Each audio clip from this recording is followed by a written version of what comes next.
بسم اللہ الرحمن الرحیم۔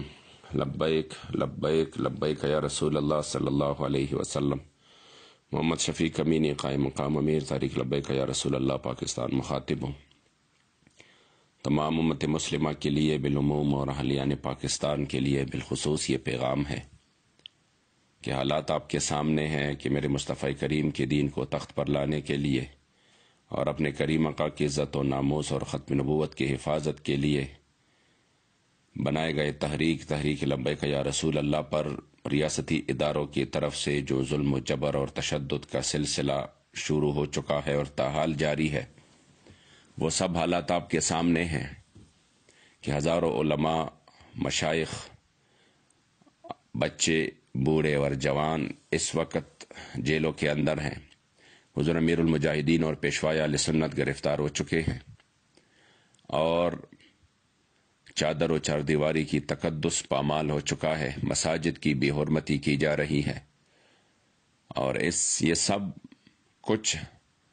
ہم سب کو پتہ ہے کہ یہ صرف ایک گستاخ ملعونہ عورت کی رہائی کے لیے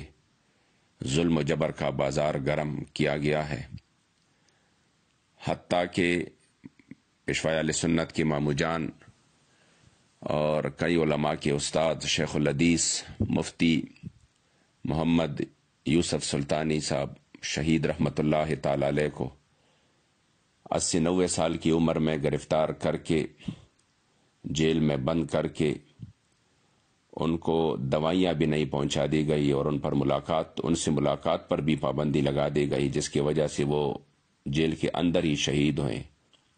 یہ سب حالات آپ کے سامنے ہے، اور یہ سب کچھ صرف ایک گستاخ اور ملعونہ عورت کے رہائی کے لیے ہو رہا ہے۔ تو آپ نے ان حالات کو مد نظر رکھتے ہوئے کل بروز جمعہ 7 دسمبر کو جمعہ کی نماز میں، جمعہ کے خطبوں میں ائمہ اور خطباء سے التجا ہے کہ وہ اس مسئلے سے عوام کو آگاہ کرے، حکومت وقت سے مطالبہ کرے، مذمتی قراردادیں پیش کرے اور اس ظلم کے خلاف آواز اٹھائے اور متحد ہوں۔ انشاءاللہ تعالی ہم اسیران ناموس رسالت کی رہائی اور میرے مصطفیٰ کریم کی عزت و ناموس کی حفاظت کے لیے انشاءاللہ ہم مصروف عمل ہیں، اور وہ وقت بھی دور نہیں جو انشاءاللہ تعالی ہمارے قائدین ہمارے درمیان ہوں گے، حضور امیر المجاہدین اور پیشوائے اہل سنت ہمارے درمیان ہوں گے، اور حضور کی غلاموں کہ یہ تحریک انشاءاللہ مزید مضبوط سے مضبوط تر ہو جائے گی، اور ہم ہر حال میں حضور کی عزت اور ناموس پر پہرا دیں گے۔ آپ سب نے اپنے ذمہ داریوں کا احساس کرتے ہوئے کل بروز جمعہ عوام کو بھی باخبر رکھنا ہے،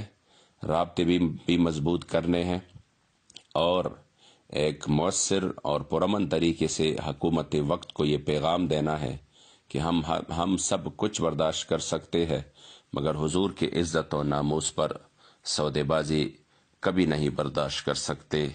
لبیک لبیک لبیک یا رسول اللہ صلی اللہ علیہ وسلم۔